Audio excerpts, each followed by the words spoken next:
could. He listened in silence, hand shading his eyes. Leaning back in his chair, with one when she had finished, he said quietly, "Thank you, my dear." They both sat silent for a minute or two. Catherine felt that words of sympathy would be out of place. When the millionaire spoke, it was in a different tone. "I am very grateful to you, Miss Gray. I think you did something to ease my poor Ruth's mind in the last hours of her life. Now I want to ask you something.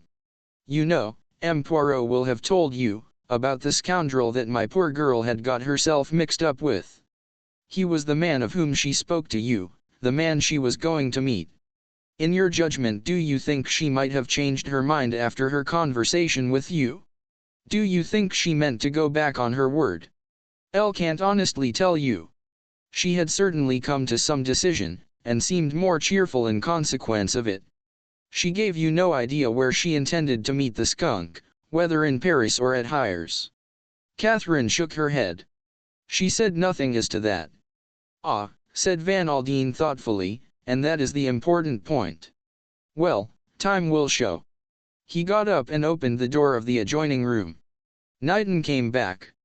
Poirot and Catherine declined the millionaire's invitation to lunch, and Knighton went down with her and saw her into the waiting car. He returned to find Poirot and Van Aldine deep in conversation. "If we only knew," said the millionaire thoughtfully, "what decision Ruth came to. It might have been any of half a dozen. She might have meant to leave the train at Paris and cable to me. She may have meant to have gone on to the south of France and have an explanation with the Count there. We are in the dark, absolutely in the dark. But we have the maid's word for it that she was both startled and dismayed at the Count's appearance at the station in Paris. That was clearly not part of the preconceived plan. You agree with me, Knighton?" The secretary started. "I'll beg your pardon, Mr. Van Aldine. I was not listening." "Daydreaming, said Van Aldine. "That's not like you. I believe that girl has bowled you over." Knighton blushed. "She is a remarkably nice girl," said Van Aldine thoughtfully, "very nice. Did you happen to notice her eyes?" "Any man," said Knighton, "would be bound to notice her eyes." Chapter 21. At the tennis. Several days had elapsed. Catherine had been for a walk by herself one morning, and came back to find Lennox grinning at her expectantly. "Your young man has been ringing you up, Catherine." "Who do you call my young man?" "A new one, Rufus Van Aldine's secretary. You seem to have made rather an impression there. You are becoming a serious breaker of hearts, Catherine. First Derek Kettering, and now this young Knighton. The funny thing is, that I remember him quite well. He was in Mother's War Hospital that she ran out here. I was only a kid of about 8 at the time. Was he badly wounded?" "Shot in the leg, if I remember rightly, rather a nasty business. I think the doctors messed it up a bit. They said he wouldn't limp or anything, but when he left here he was still completely and go one." Lady Tamplin came out and joined them. "Have you been telling Catherine about Major Knighton?" she asked. "Such a dear fellow. Just at first I didn't remember him, one had so many, but now it all comes back. He was a bit too unimportant to be remembered before," said Lennox. "Now that he is a secretary to an American millionaire, it is a very different matter." "Darling," said Lady Tamplin in her vague reproachful voice. "What did Major Knighton ring up about?" inquired Catherine. "He asked if you would like to go to the tennis this afternoon. If so, he would call for you in a car. Mother and I accepted for you with empressement. Whilst you dally with a millionaire's secretary, you might give me a chance with the millionaire, Catherine. He is about 60, I suppose, so that he will be looking about for a nice sweet young thing like me." "Elle should like to meet Mr. Van Aldine," said Lady Tamplin earnestly, "one has heard so much of him. Those fine rugged figures of the Western world." She broke off. "So fascinating," she murmured. "Major Knighton was very particular to say it was Mr. Van Aldine's invitation," said Lennox. "He said it so often that I began to smell a raw. You and Knighton would make a very nice pair, bless you, my children." Catherine laughed, and went upstairs to change her clothes. Knighton arrived soon after lunch and endured manfully Lady Tamplin's transports of recognition. When they were driving together towards Cannes, he remarked to Catherine, "Lady Tamplin has changed wonderfully little. In manner or appearance?" "Both. She must be, I suppose, remarkably beautiful woman still." "She is," agreed Catherine. "Well over 40, but she is a—" "I am very glad that you could come today," went on Knighton. "M. Poirot is going to be there also. What an extraordinary little man he is." "Do you know him well, Miss Grey?" Catherine shook her head. "Elle met him on the train on the way here. I was reading a detective novel, and I happened to say something about such things not happening in real life. Of course, I had no idea of who he was." "He is a very remarkable person," said Knighton slowly, "and has done some very remarkable things. He has a kind of genius for going to the root of the matter, and right up to the end no one has any idea of what he is really thinking. I remember I was staying at a house in Yorkshire, and Lady Clanraven's jewels were stolen. It seemed at first to be a simple robbery, but it completely baffled the local police. I wanted them to call in Hercule Poirot, and said he was the only man who could help them, but they pinned their faith to Scotland Yard." "And what happened?" said Catherine curiously. "The jewels were never recovered," said Knighton drily. "You really do believe in him?" "I do indeed. The Comte de la Roche is a pretty wily customer. He has wriggled out of most things. But I think he has met his match in Hercule Poirot." "The Comte de la Roche," said Catherine thoughtfully, "really think he did it?" "So you of course." Knighton looked at her in astonishment. "Don't you?" "Oh yes," said Catherine hastily, "that is, I mean, if it was not just an ordinary train robbery." "It might be, of course," agreed the other, "but it seems to me that the Comte de la Roche fits into this business particularly well. And yet he has an alibi." "Oh, alibis." Knighton laughed, boyish smile. His face broke into his attractive "You confess that you read detective stories, Miss Grey. You must know that anyone who has a perfect alibi is always open to grave." "Do you think that real life is like that?" asked Catherine, smiling. "Why not? Fiction is founded on fact." "But is rather superior to it," suggested Catherine. "Perhaps. Anyway, if I was a criminal I should not like to have Hercule Poirot on my track." "No more should Elle," said Catherine, and laughed. They were met on arrival by Poirot. As the day was warm he was attired in a white duck suit, with a white camellia in his buttonhole. "Bonjour, mademoiselle," said Poirot. "Elle look very English, do I?" "You look wonderful," said Catherine tactfully. "You mock yourself at me," said Poirot genially. "Papa Poirot, he always laughs the last." "Where is Mr. Van Aldine?" asked Knighton. "But no matter. He will meet us at our seats. To tell you the truth, my friend, he is not too well pleased with me. Oh, those Americans, the repose, the calm, they know it not. Mr. Van Aldine, he would that I fly myself in the pursuit of criminals through all the byways of Nice." "Elle should have thought myself that it would not have been a bad plan," observed Knighton. "You are wrong," said Poirot, "in these matters one needs not energy but finesse. At the tennis one meets everyone. That is so important. Ah, there is Mr. Kettering." Derek came abruptly up to them. He looked reckless and angry, as though something had arisen to upset him. He and Knighton greeted each other with some frigidity. Poirot alone seemed unconscious of a sense of strain, and chatted pleasantly in a laudable attempt to put everyone at their ease. He paid little compliments. "It is amazing, M. Kettering, how well you speak the French," he observed, "so well that you could be taken for a Frenchman if you chose. That is a very rare accomplishment among Englishmen." "I'll wish I did," said Catherine. "I am only too well aware that my French is of a painfully British order." They reached their seats and sat down, and almost immediately Knighton perceived his employer signaling to him from the other end of the court, and went off to speak to him. I approve of that young man," said Poirot, sending a beaming smile after the departing secretary. "And you, mademoiselle?" "I'll like him very much." "And you, M. Kettering. Some quick rejoinder was springing to Derek's lips, but he checked it as though something in the little Belgian's twinkling eyes had made him suddenly alert. He spoke carefully, choosing his words. "Knighton is a very good fellow," he said. Just for a moment Catherine fancied that Poirot looked disappointed.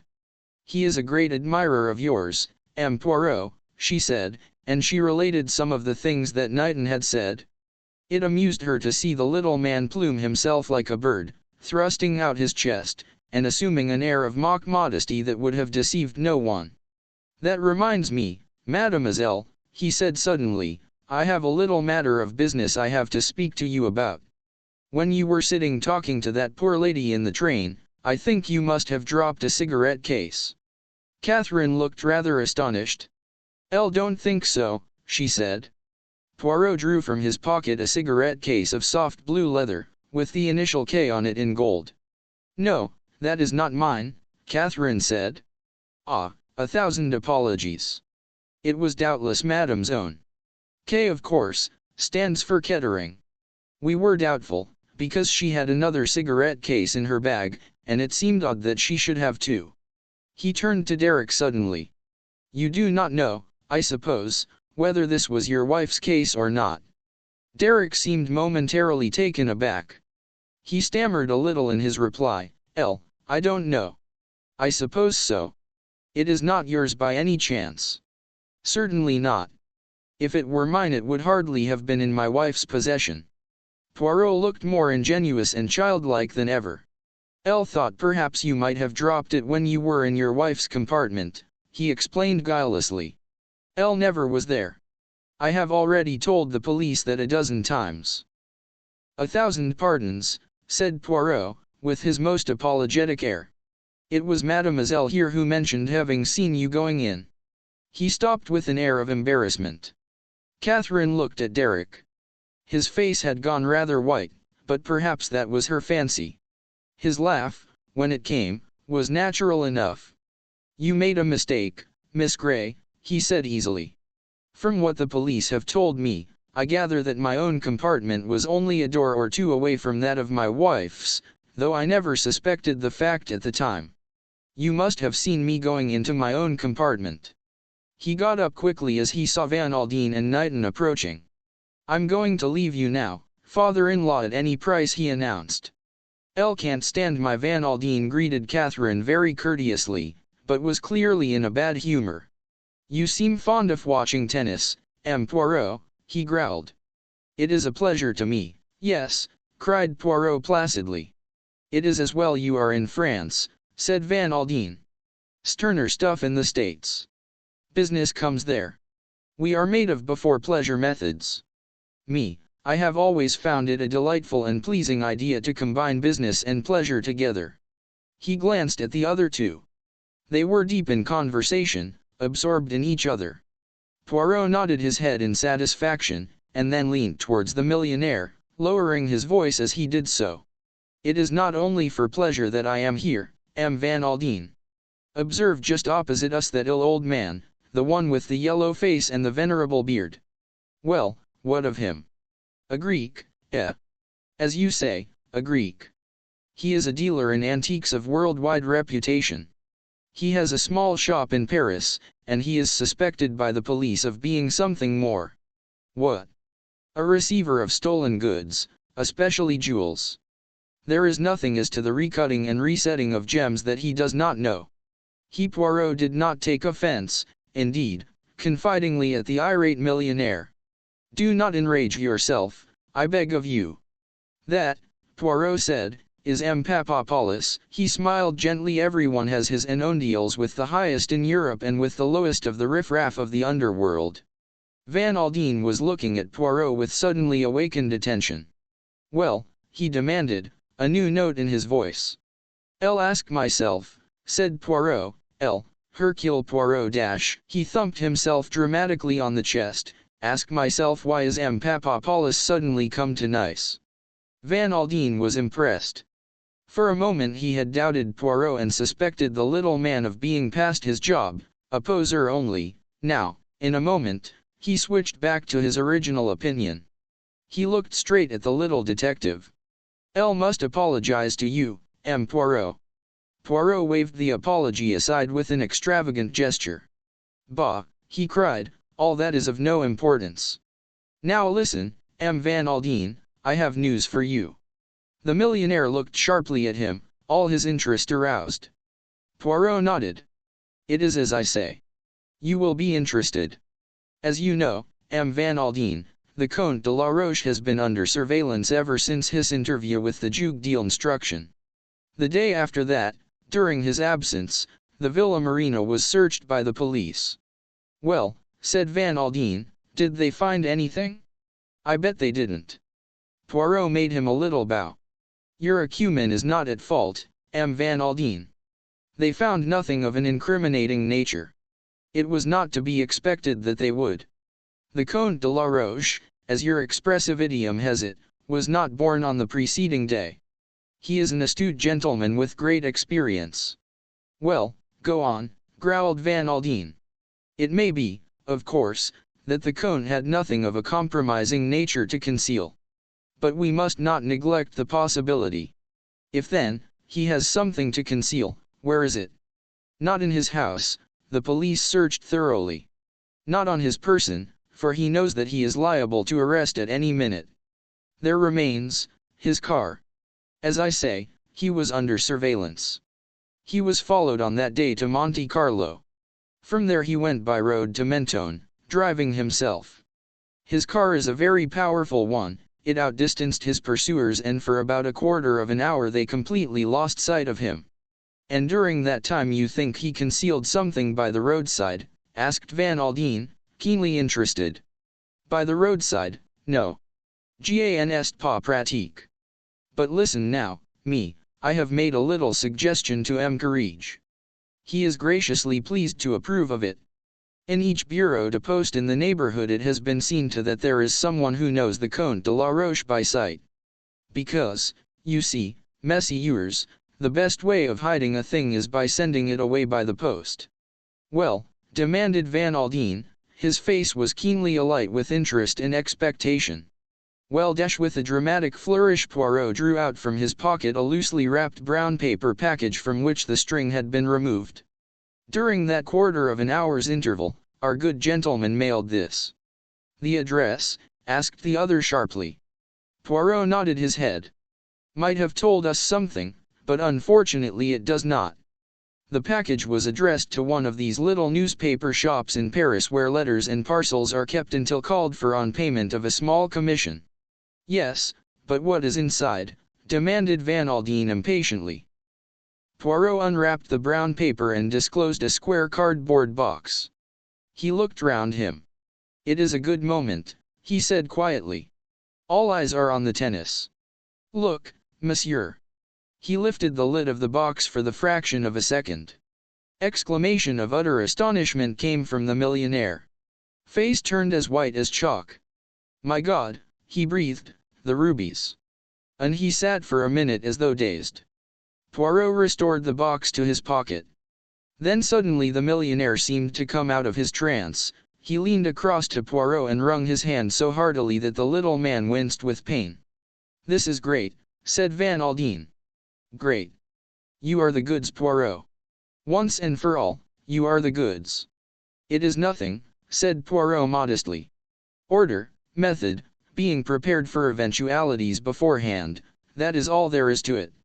And now, I suppose, the Comte de la Roche has been arrested," continued Van Aldine eagerly. "No," said Poirot. A look of utter astonishment came over Van Aldine's face. "But why? What more do you want? The Comte's alibi is still unshaken." "But that is nonsense." "Yes," said Poirot, "I'll rather think it is nonsense, but unfortunately we have to prove it so. In the meantime he will slip through your fingers." Poirot shook his head very energetically. "No," he said, "he will not do that. The one thing the Comte cannot afford to sacrifice is his social position. At all costs he must stop and brazen it out." Van Aldine was still dissatisfied. "But I don't see dash." Poirot raised a hand. "Grant me a little moment, monsieur. I have a little idea." Many have mocked themselves at the little ideas of Hercule Poirot, and they have been wrong. Well, said Van Aldine, go ahead. What is this little idea? Poirot paused for a moment, and then he said, "Elle will call upon you at your hotel at 11 o'clock tomorrow morning. Until then, say nothing to anyone." Chapter 22. M. Papopoulos at breakfast. M. Papopoulos was at breakfast. Opposite him sat his daughter, Zia. There was a knock at the sitting-room door, and a chasseur entered with a card which he brought to Mr. Papopoulos. The latter scrutinized it, raised his eyebrows, and passed it over to his daughter. "Ah," said M. Papopoulos, scratching his left ear thoughtfully, "Hercule Poirot. I wonder now."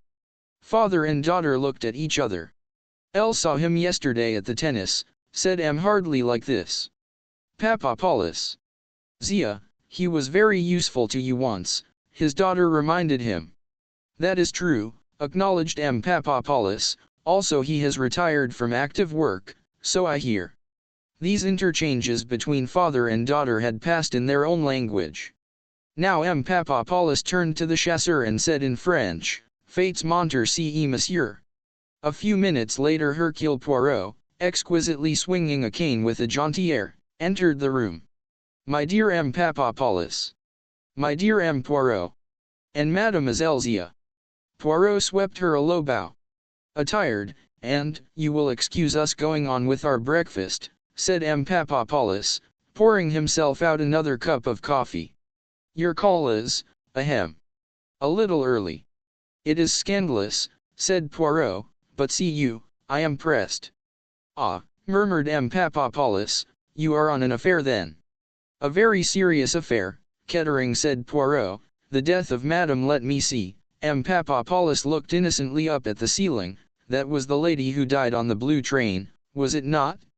I saw a mention of it in the papers, but there's no suggestion of foul play."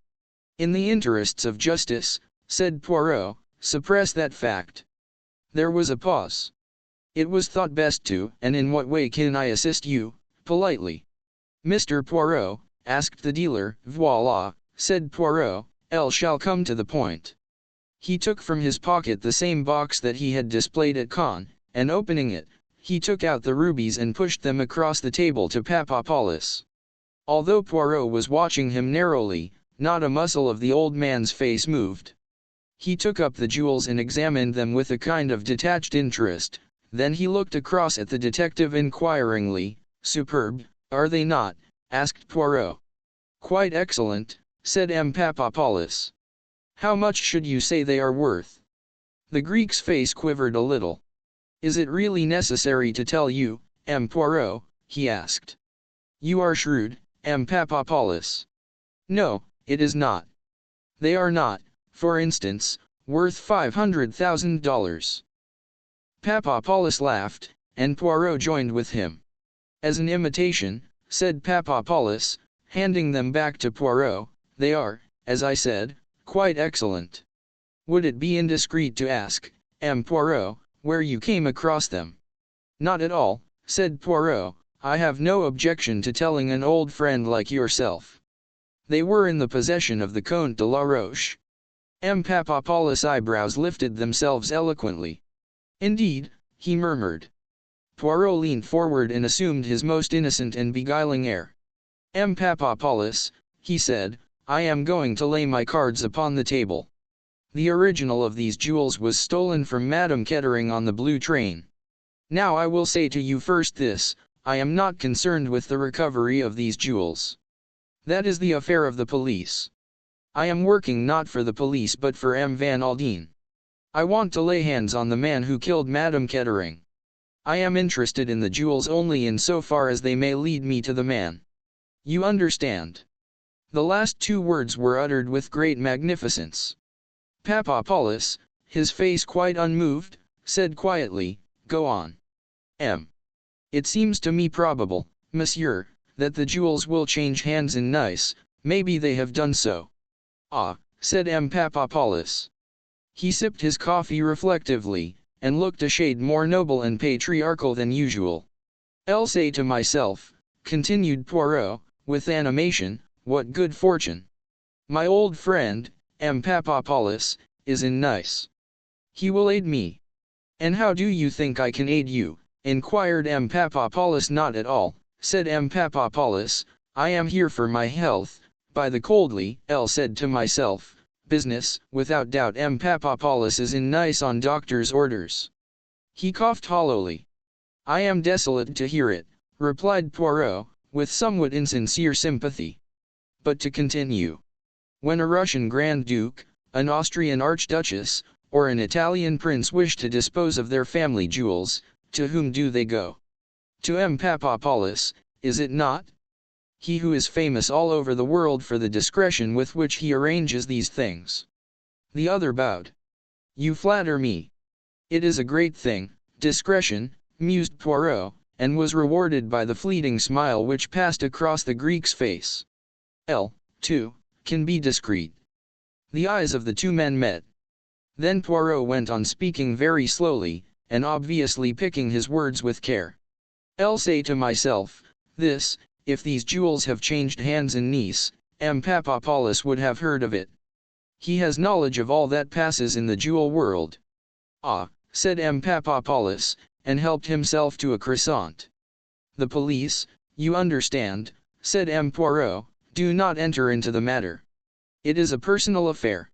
One hears rumors, admitted M. Papadopoulos cautiously. Such as, prompted Poirot. Is there any reason why I should pass them on? Yes, said Poirot, I'll think there is. You may remember, M. Papadopoulos, that 17 years ago there was a certain article in your hands, left there as security by a very, prominent person. It was in your keeping and it unaccountably disappeared. You were, if I may use the English expression, in the soup. His eyes came gently round to the girl. She had pushed her cup and plate aside, and with both elbows on the table and her chin resting on her hands was listening eagerly. Still keeping an eye on her he went on, I am in Paris at the time. You send for me. You place yourself in my hands. If I restore to you that article, you say I shall earn your undying gratitude. Eh bien. I did restore it to you. A long sigh came from M. Papadopoulos. It was the most unpleasant moment of my career, he murmured. 17 years is a long time, said Poirot thoughtfully, but I believe that I am right in saying, monsieur, that your race does not forget. A Greek, murmured Papadopoulos, with an ironical smile.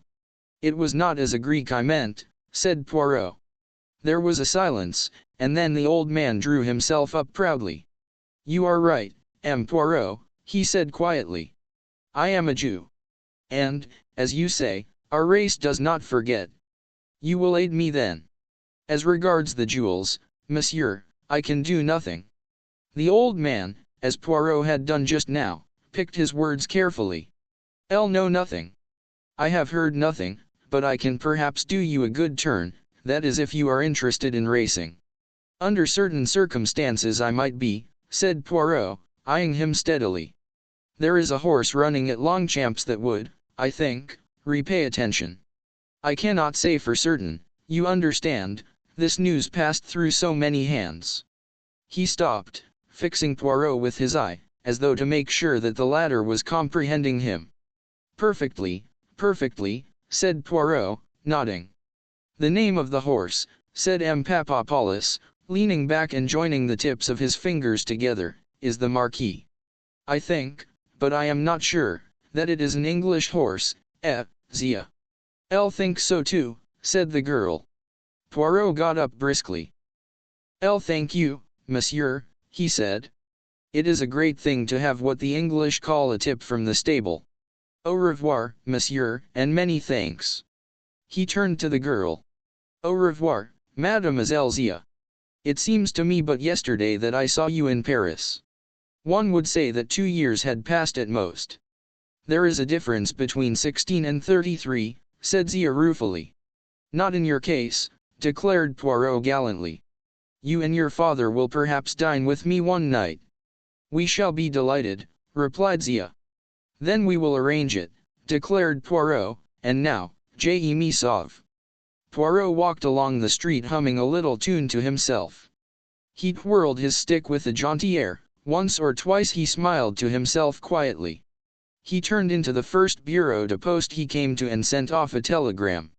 He took some time in wording it, but it was in code and he had to call upon his memory. It purported to deal with a missing scarf pin, and was addressed to Inspector Japp, Scotland Yard. Decoded, it was short and to the point. Wire me everything known about man whose sobriquet is the Marquis. Chapter 23 A New Theory. It was exactly 11 o'clock when Poirot presented himself at Van Aldine's hotel. He found the millionaire alone. "You are punctual, M. Poirot," he said, with a smile, as he rose to greet the detective. "I am always punctual," said Poirot. "The exactitude, always do I observe it." Without order and method he broke off.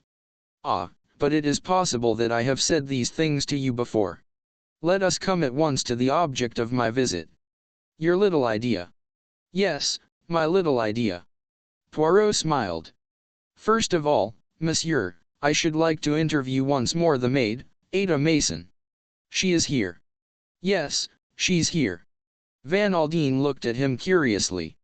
He rang the bell, and a messenger was dispatched to find Mason.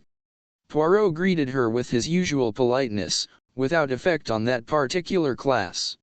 Which was never, "Good afternoon, mademoiselle," he said cheerfully. "Will you not, if monsieur permits?"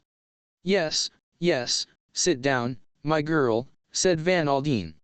"Be seated, thank you, sir," said Mason primly, and she sat down on the extreme edge of a chair. She looked bonier and more acid than ever. "I have come to ask you yet more questions," said Poirot. "We must get to the bottom of this affair. Always I return to the question of the man in the train.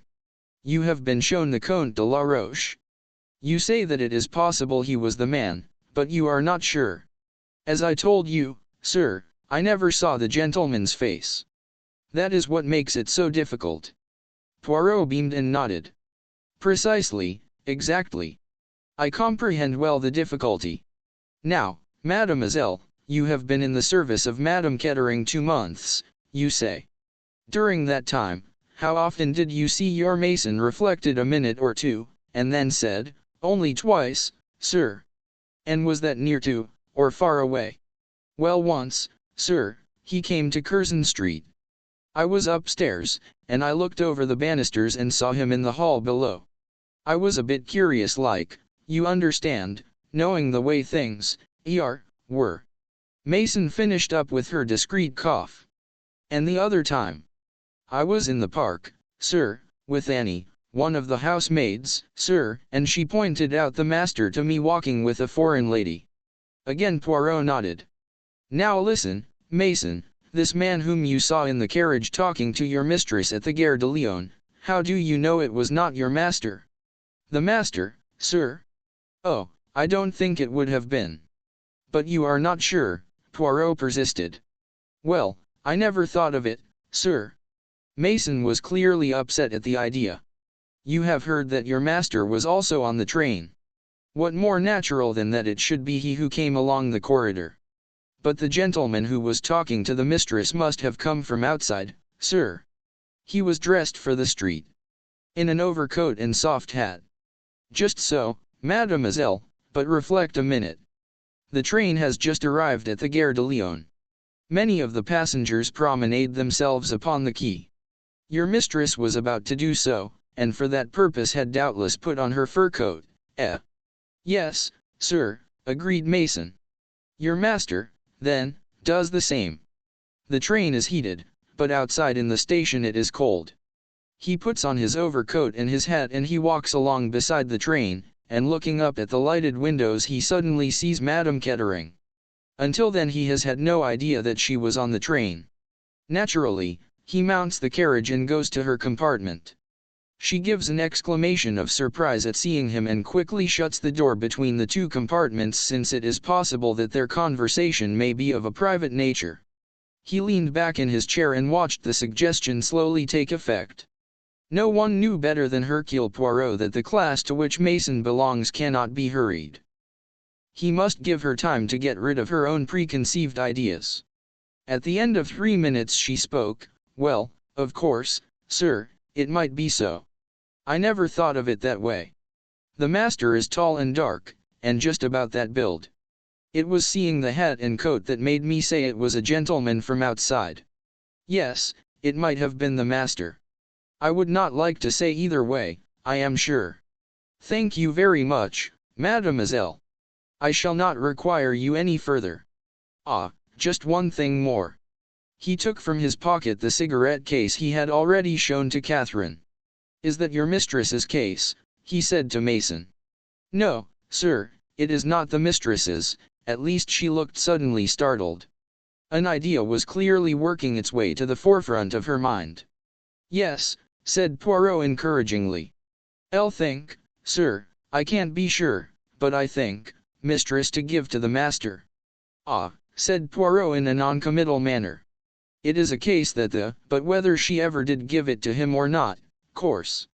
I can't say, of precisely, said Poirot, precisely. That all, mademoiselle. I wish you good afternoon. Think. Ada Mason retired discreetly, closing the door noiselessly behind her. Poirot looked across at Van Aldine, a faint smile upon his face. The millionaire looked thunderstruck. You think it was Derek, he queried, but everything points the other way. Why, the Count has actually been caught red-handed with the jewels on him. No. But you told me what did I tell you? That story about the jewels. You showed them to me. No. Van Aldine stared at him. You mean to say you didn't show them to me? No. Yesterday, at the tennis. No. Are you crazy, M. Poirot, or M.L.? Neither of us is crazy, said the detective. You ask me a question, I answer it. You say have I not shown you the jewels that day? I reply, no. What I showed you, Van Aldine, was a first-class imitation, not to be distinguished except by an expert from the real ones. Chapter 24. Poirot gives advice. It took the millionaire some few minutes to take the thing in. He stared at Poirot as though dumbfounded. The little Belgian nodded at him gently. Yes, he said, it alters the position, does it not? Imitation. He leaned forward. All along, M. Poirot, you have had this idea? All along this is what you have been driving at? You never believed that the Comte de la Roche was the murderer. I have had doubts, said Poirot quietly. Elle said as much to you. Robbery with violence and murder. He shook his head energetically. No, it is difficult to picture. It does not harmonize with the personality of the Comte de la Roche. But you believe that he meant to steal the rubies? Certainly. There is no doubt as to that. See, I will recount to you the affair as I see it. The Comte knew of the rubies and he laid his plans accordingly. He made up a romantic story of a book he was writing, so as to induce your daughter to bring them with her. He provided himself with an exact duplicate. It is clear, is it not, that substitution is what he was after. Madam, your daughter, was not an expert on jewels. It would probably be a long time before she discovered what had occurred. When she did so, well, I do not think she would prosecute the Comte. Too much would come out. He would have in his possession various letters of hers. Oh yes, a very safe scheme from the Comte's point of view, one that he has probably carried out before. It seems clear enough, yes, said Van Aldine musingly. It accords with the personality of the Comte de la Roche, said Poirot. Yes, but now Van Aldine looked searchingly at the other. What actually happened? Tell me that, M. Poirot. Poirot shrugged his shoulders. It is quite simple, he said. Someone stepped in ahead of the Comte. There was a long pause. Van Aldine seemed to be turning things over in his mind. When he spoke it was without beating about the bush. How long have you suspected my son-in-law, M. Poirot? From the very first. He had the motive and the opportunity. Everyone took for granted that the man in Madame's compartment in Paris was the Comte de la Roche. I thought so, too. Then you happened to mention that you had once mistaken the Comte for your son-in-law. That told me that they were of the same height and build, and alike in coloring. It put some curious ideas in my head. The maid had only been with your daughter a short time. It was unlikely that she would know Mr. Kettering well by sight, since he had not been living in Curzon Street. Also the man was careful to keep his face turned away. "You believe he murdered her?" said Van Aldine hoarsely. Poirot raised a hand quickly. "No, no, I did not say that, but it is a possibility, a very strong possibility. He was in a tight corner, a very tight corner, threatened with ruin. This was the one way out. But why take the jewels? To make the crime appear an ordinary one committed by train robbers. Otherwise suspicion might have fallen on him straight away. If that is so, what has he done with the rubies? That remains to be seen. There are several possibilities. There is a man in Nice who may be able to help, the man I pointed out at the tennis." He rose to his feet and Van Aldine rose also and laid his hand on the little man's shoulder. His voice when he spoke was harsh with emotion. "Find Ruth's murderer for me," he said, "that is all I ask." Poirot drew himself up. "Leave it in the hands of Hercule Poirot," he said superbly, "have no fears. I will discover the truth." He brushed a speck of fluff from his hat, smiled reassuringly at the millionaire, and left the room. Nevertheless, as he went down the stairs some of the confidence faded from his face. "It is all very well," he murmured to himself, "but there are difficulties. Yes, there are great difficulties." As he was passing out of the hotel he came to a sudden halt. A car had drawn up in front of the door. In it was Catherine Gray, and Derek Kettering was standing beside it talking to her earnestly. A minute or two later the car drove off and Derek remained standing on the pavement looking after it. The expression on his face was an odd one. He gave a sudden impatient gesture of the shoulders, sighed deeply, and turned to find Hercule Poirot standing at his elbow. In spite of himself he started. The two men looked at each other. Poirot steadily and unwaveringly and Derek with a kind of light-hearted defiance. There was a sneer behind the easy mockery of his tone when he spoke, raising his eyebrows slightly as he did so. "Rather a dear, isn't she?" he asked easily. His manner was perfectly natural. "Yes," said Poirot thoughtfully, "that describes Mademoiselle Catherine very well. It is very English, that phrase there, and Mademoiselle Catherine, she also is very English." Derek remained perfectly still without answering. "And yet she is sympathique, is it not so?" "Yes," said Derek, "there are not many like her."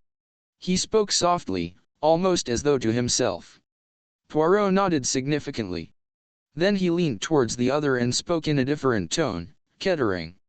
A quiet, grave tone that was new to Derek. "You will pardon an old man, monsieur, if he says to you something that you may consider impertinent. There is one of your English proverbs that I would quote to you. It says that it is well to be off with the old love, before being on with the new." Kettering turned on him angrily. "What the devil do you mean? You enrage yourself at me," said Poirot placidly. "Elle expected as much. As to what I mean, monsieur, that there is a second car with a lady in it. If you turn your head you will see her." Derek spun around. His face darkened with anger. "Myerel, damn her," he muttered. "Elle will soon dash." Poirot arrested the movement he was about to make. "Is it wise what you are about to do there?" he asked warningly. His eyes shone brightly with a green light in them. But Derek was past noticing the warning signs. Off his guard. "I have broken with her utterly," angrily. In his manner he was completely, "and she knows it," cried Derek. "You have broken with her, yes, but has she broken with you?" Derek gave a sudden harsh laugh. "She won't break with £2 million if she can help it," he murmured brutally. "Trust Myerel for that." Poirot raised his eyebrows. "You have the outlook cynical," he murmured. "Have Elle?" There was no mirth in his sudden wide smile. "I have lived in the world long enough, M. Poirot, to know that all women are pretty much alike." His face softened suddenly. "All save one." He met Poirot's gaze defiantly. A look of alertness crept into his eyes, then faded again. "That one," he said, and jerked his head in the direction of Cap Martin. "Ah," said Poirot. This quiescence was well calculated to provoke the impetuous temperament of the other. I'll know what you are going to say, said Derek rapidly. The kind of life I have led, the fact that I am not worthy of her. You will say that I have no right to think even of such a thing. You will say that it is not a case of giving a dog a bad name. I know that it is not decent to be speaking like this with my wife dead only a few days, and murdered at that. He paused for breath, and Poirot took advantage of the pause to remark in his plaintive tone. But, indeed, I have not said anything at all. But you will. Said Poirot. You will say that I have no earthly chance of marrying Catherine. No, said Poirot, Elle would not say that. Your reputation is bad, yes, but with women, never does that deter them. If you were a man of excellent character, of strict morality who had done nothing that he should not do, and, possibly everything that he should do, eh bien. Then I should have grave doubts of your success. Moral worth, you understand, it is not romantic. It is appreciated, however, by widows. Derek Kettering stared at him, then he swung round on his heel and went up to the waiting car. Poirot looked after him with some interest. Vision lean out of the car and speak. He saw the lovely Derek Kettering did not stop. He lifted his hat and passed straight. Gays, said M. Hercule Poirot, chez moi. It is time, I think, that I return. He found the imperturbable George pressing trousers. A pleasant day, George's, somewhat fatiguing, but not without interest, he said. George received these remarks in his usual wooden fashion. Indeed, sir. The personality of a criminal, George's, is an interesting matter. Many murderers are men of great personal charm. Elle always heard, sir, that Dr. Crippen was a pleasant-spoken gentleman. And yet he cut up his wife like so much mincemeat. Your instances are always apt, George's. The valet did not reply, and at that moment the telephone rang. Poirot took up the receiver. Allo, yes, it is Hercule Poirot who speaks. This is Knighton. Will you hold the line a minute? M. Van Aldine would like to speak to you. Poirot? Mister, there was a moment's pause, then the millionaire's voice came through. Is that you, M. Poirot? I just wanted to tell you, Mason came to me now of her own accord. She has been thinking it over, and she says that she is almost certain that the man at Paris was Derek Kettering. There was something familiar about him at the time, she says, but at the minute she could not place it. She seems pretty certain now. Ah, said Poirot, thank you, M. Van Aldine. That advances us. He replaced the receiver, and stood for a minute or two with a very curious smile on his face. George had to speak to him twice before obtaining an answer. Said Poirot. What is that you say to me? Are you lunching here, sir, or are you going out? Neither, said Poirot, Elle shall go to bed and take a tisane. The expected has happened, and when the expected happens, it always causes me emotion. Chapter 25 Defiance. As Derek Kettering passed the car, Myriel leant out. Derek, I must speak to you for a moment. But, lifting his hat, Derek passed straight on without stopping. When he got back to his hotel, the concierge detached himself from his wooden pen and accosted him. A gentleman is waiting to see you, monsieur. Who is it? Asked Derek. He did not give me his name, monsieur, but he said his business with you was important, and that he would wait. Where is he? In the little salon, monsieur. He preferred it to the lounge, he said, as being more private. Derek nodded, and turned his steps in that direction. The small salon was empty except for the visitor, who rose and bowed with easy foreign grace as Derek entered. As it chanced, Derek had only seen the Comte de la Roche once, but found no difficulty in recognizing that aristocratic nobleman, and he frowned angrily. Of all the consummate impertinence! The Comte de la Roche, is it not? He said. I am afraid you have wasted your time in coming here. I hope not, said the Comte agreeably. His white teeth glittered. The Comte's charm of manner was usually wasted on his own sex. All men, without exception, disliked him heartily. Derek Kettering was already conscious of a distinct longing to kick the Count bodily out of the room. It was only the realization that scandal would be unfortunate just at present that restrained him. He marveled anew that Ruth could have cared, as she certainly had, for this fellow. A bounder, and worse than a bounder. He looked with distaste at the Count's exquisitely manicured hands. "Elle called," said the Count, "on a little matter of business. It would be advisable, I think, for you to listen to me." Again Derek felt strongly tempted to kick him out, but again he refrained. The hint of a threat was not lost upon him, but he interpreted it in his own way. There were various reasons why it would be better to hear what the Count had to say. He sat down and drummed impatiently with his fingers on the table. "Well," he said sharply, "what is it?" It was not the Count's way to come out into the open at once. "Allow me, monsieur, to offer you my condolences on your recent bereavement." "If I have any impertinence from you," said Derek quietly, "you go out by that window." He nodded his head towards the window beside the Count, and the latter moved uneasily. "Elle will send my friends to you, monsieur, if that is what you desire," he said haughtily. Derek laughed. "A duel, eh? My dear Count, I don't take you seriously enough for that. But I should take a good deal of pleasure in kicking you down the Promenade d'Anglais." The Count was not at all anxious to take offense. He merely raised his eyebrows and murmured, "The English are barbarians." "Well," said Derek, "what is it you have to say to me?" "Elle will be frank," said the Count, "Elle will come immediately to the point. That will suit us both, will it not?" Again he smiled in his agreeable fashion. "Go on," said Derek curtly. The Count looked at the ceiling, joined the tips of his fingers together, and murmured softly, "You have come into a lot of money, monsieur. What the devil has that got to do with you?" The Count drew himself up. "Monsieur, my name is tarnished. I am suspected foul crime. Accused of. The accusation does not come from me," said Derek coldly. "As an interested party I have not expressed any opinion." "I am innocent," said the Count, "Elle swear before heaven he raised his hand to heaven, that I am innocent. Am courageous, I believe, the Duc d'Instruction in charge of the case," hinted Derek politely. The Count took no notice. "Not only am I unjustly suspected of a crime that I did not commit, but I am also in serious need of money." He coughed softly and suggestively. Derek rose to his feet. "I was waiting for that," he said softly, "you blackmailing brute. I will not give you a penny.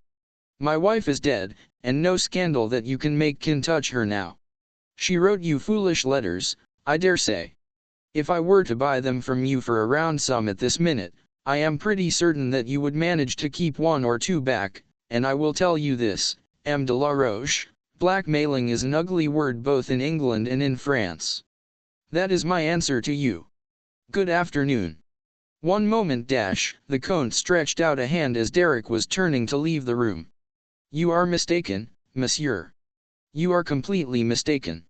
I am, I hope, a gentleman." Derek laughed. "Any letters that a lady might write to me I should hold sacred." He flung back his head with a beautiful air of nobility. "The proposition that I was putting before you was of quite a different nature. I am, as I said, extremely short of money, and my conscience might impel me to go to the police with certain information." Derek came slowly back into the room. "What do you mean?" The Count's agreeable smile flashed forth once more. "Surely it is not necessary to go into details," he purred. "Seek whom the crime benefits, they say, don't they? As I said just now, you have come into a lot of money lately." Derek laughed. "If that is all he said contemptuously. But the Count was shaking his head. "But it is not all, my dear sir. I should not come to you unless I had much more precise and detailed information than that. It is not agreeable, monsieur, to be arrested and tried for murder." Derek came close up to him. His face expressed such furious anger that involuntarily the Count drew back a pace or two. "Are you threatening me?" the young man demanded angrily. "You shall hear nothing more of the matter," the Count assured him. "Of all the colossal bluffs that I have ever struck the Count raised a white hand. "You are wrong. It is not a bluff. To convince you I will tell you this. My information was obtained from a certain lady. It is she who holds the irrefutable proof that you committed the murder. She? Who? Mademoiselle Myriel. Derek drew back as though struck. Myriel, he muttered. The Count was quick to press what he took to be his advantage. A bagatelle of 100,000 francs, he said. I'll ask no more. Said Derek absently. I was saying, monsieur, that a bagatelle of 100,000 francs would satisfy my conscience. Derek seemed to recollect himself. He looked earnestly at the Count. You would like my answer now? If you please, monsieur. Then here it is. You can go to the devil. See. Leaving the Count too astonished to speak, Derek turned on his heel and swung out of the room. Once out of the hotel he hailed a taxi and drove to Myriel's hotel. On inquiring, he learned that the dancer had just come in. Derek gave the concierge his card. Take this up to mademoiselle and ask if she will see me. A very brief interval elapsed, and then Derek was bidden to follow a chasseur. A wave of exotic perfume assailed Derek's nostrils as he stepped over the threshold of the dancer's apartments. The room was filled with carnations, orchids, and mimosa. Myriel was standing by the window in a peignoir of foamy lace. She came towards him, her hands outstretched. Derek, you have come to me. I knew you would. He put aside the clinging arms and looked down on her sternly. Why did you send the Comte de la Roche to me? She looked at him in astonishment, which he took to be genuine. Send the Comte de la Roche to you? But for what? Apparently, for blackmail, said Derek grimly. Again she stared. Then suddenly she smiled and nodded her head. Of course. It was to be expected. It is what he would do, CE-type law. I might have known it. No, indeed, Derek, I did not send him. He looked at her piercingly, as though seeking to read her mind. Elle will tell you, said Myriel. I am ashamed, but I will tell you. The other day, you comprehend, I was mad with rage, quite mad. She made an eloquent gesture. My temperament, it is not a patient one. I want to be revenged on you, and so I go to the Comte de la Roche, and I tell him to go to the police and say so and so, and so, and so. But have no fear, Derek. Not completely did I lose my head, the proof rests with me alone. The police can do nothing without my word, you understand. And now. She nestled up close to him, looking up at him with melting eyes. He thrust her roughly away from him. She stood there, her breast heaving, her eyes narrowing to a cat-like slit. Be careful, Derek, be very careful. You have come back to me, have you not? Elle shall never come back to you, said Derek steadily. More than ever the dancer looked like a cat. Her eyelids flickered. So there is another woman? The one with whom you lunched that day. Am I right? Elle intend to ask that lady to marry me. You might as well know. That prim Englishwoman. Do you think that I will support that for one moment? Ah, no. Her beautiful lithe body quivered. Listen, Derek, do you remember that conversation we had in London? You said the only thing that could save you was the death of your wife. You regretted that she was so healthy. Then the idea of an accident came to your brain. And more than an accident. Elle suppose, said Derek contemptuously, that it was this conversation that you repeated to the Comte de la Roche. Myriel laughed. Am I a fool?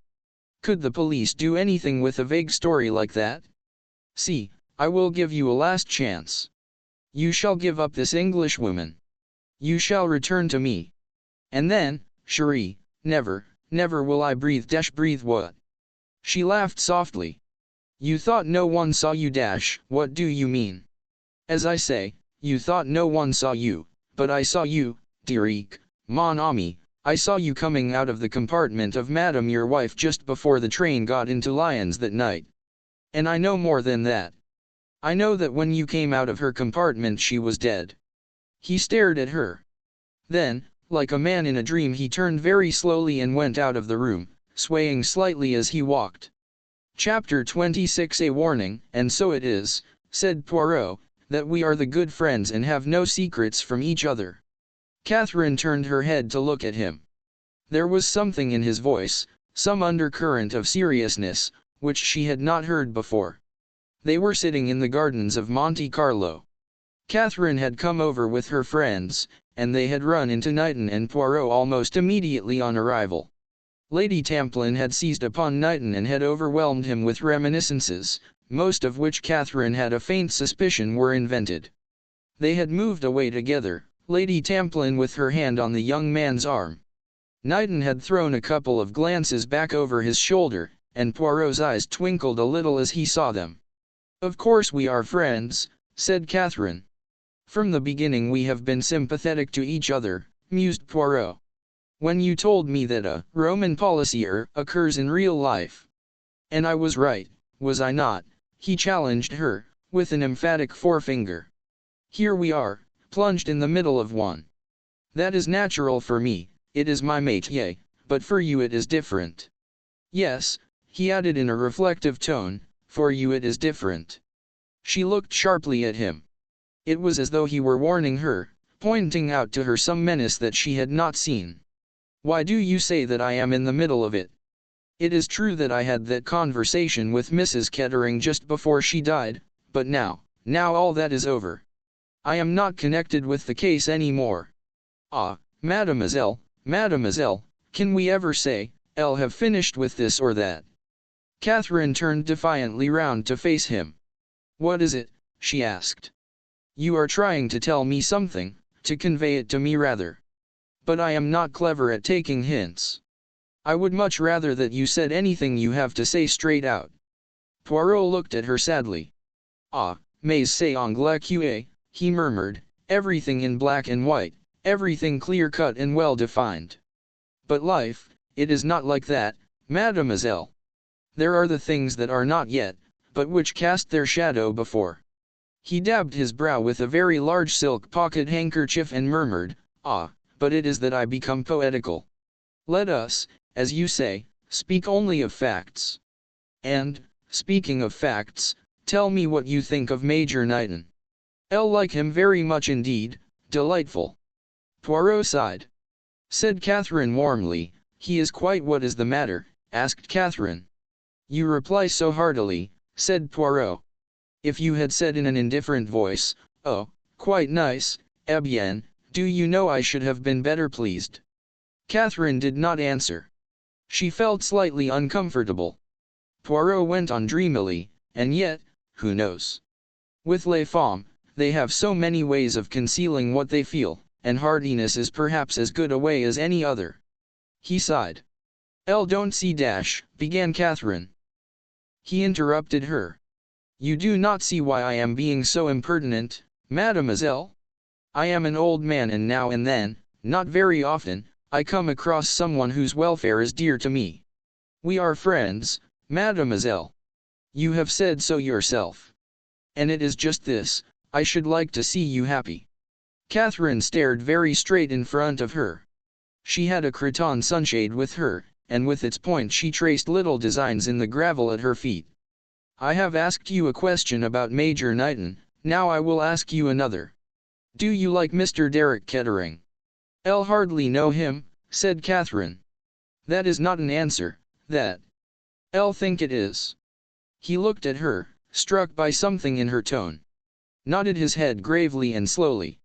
"Then perhaps you are right, mademoiselle. See you, I who speak to you have seen much of the world, and I know that there are two things which are true. A good man may be ruined by his love for a bad woman, but the other way holds good also. A bad man may equally be ruined by his love for a good woman." Catherine looked up sharply. "When you say ruined dash, I'll mean from his point of view. One must be wholehearted in crime as in everything else." "You are trying to warn me, against whom?" said Catherine in a low voice. "I cannot look into your heart, mademoiselle, I do not think you would let me if I could. I will just say this. There are men who have a strange fascination for women." "The Comte de la Roche," said Catherine, with a smile. "There are others, more dangerous than the Comte de la Roche. They have qualities that appeal, recklessness, daring, audacity. You are fascinated, mademoiselle, I see that, but I think that it is no more than that.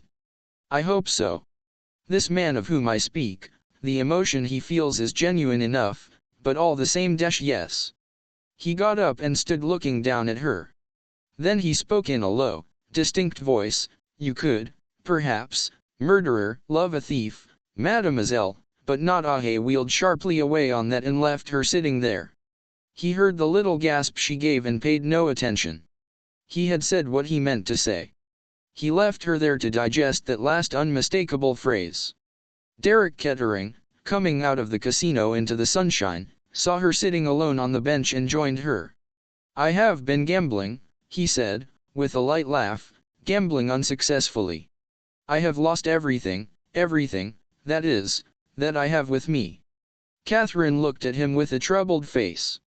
She was aware at once of something new in his manner, some hidden excitement that betrayed itself in 100 different infinitesimal signs. Elle should think you were always a gambler. The spirit of gambling appeals to you. Every day and in every way a gambler. You are about right. Don't you find something stimulating in it? To risk all on one throw, there is nothing like it. Calm and stolid as she believed herself to be, Catherine felt a faint answering thrill. I want to talk to you, went on Derek, and who knows when I may have another opportunity? There is an idea going about that murdered my wife. No, please don't interrupt. It is absurd, of course. He paused for a minute or two, then went on, speaking more deliberately. In dealing with the police and local authorities here I have had to pretend to, well, a certain decency. I prefer not to pretend with you. I meant to marry money. I was on the lookout for money when I first met Ruth Van Aldine. She had the look of a slim Madonna about her, and I made all sorts of good resolutions, and was bitterly disillusioned. My wife was in love with another man when she married me. She never cared for me in the least. Oh, I am not complaining, the thing was a perfectly respectable bargain. She wanted Lecanberry and I wanted money. The trouble arose simply through Ruth's American blood. Without caring a pin for me, she would have liked me to be continually dancing attendance. Time and again she as good as told me that she had bought me and that I belonged to her. The result was that I behaved abominably to her. My father-in-law will tell you that, and he is quite right. At the time of Ruth's death, I was faced with absolute disaster. He laughed suddenly. One is faced with absolute disaster when one is up against a man like Rufus Van Aldine. And then, asked Catherine in a low voice. And then, Derek shrugged his shoulders, Ruth was murdered, very providentially. He laughed, and the sound of his laugh hurt Catherine. Winced. Yes, said Derek. That wasn't in very good taste. But it is quite true. Now I am going to tell you something more. From the very first moment I saw you I knew you were the only woman in the world for me. I was afraid of you. I thought you might bring me bad luck. Bad luck, said Catherine sharply. He stared at her. Why do you repeat it like that? What have you got in your mind? I was thinking of things that people have said to me. Derek grinned suddenly. They will say a lot to you about me, my dear, and most of it will be true. Yes, and worse things too, things that I shall never tell you. I have been a gambler always, and I have taken some long odds. I shan't confess to you now or at any other time. The past is done with. There is one thing I do wish you to believe. I swear to you solemnly that I did not kill my wife. He said the words earnestly enough, yet there was somehow a theatrical touch about them. He met her troubled gaze and went, no. I lied the other day. It was my wife's compartment I went into. Ah, said Catherine.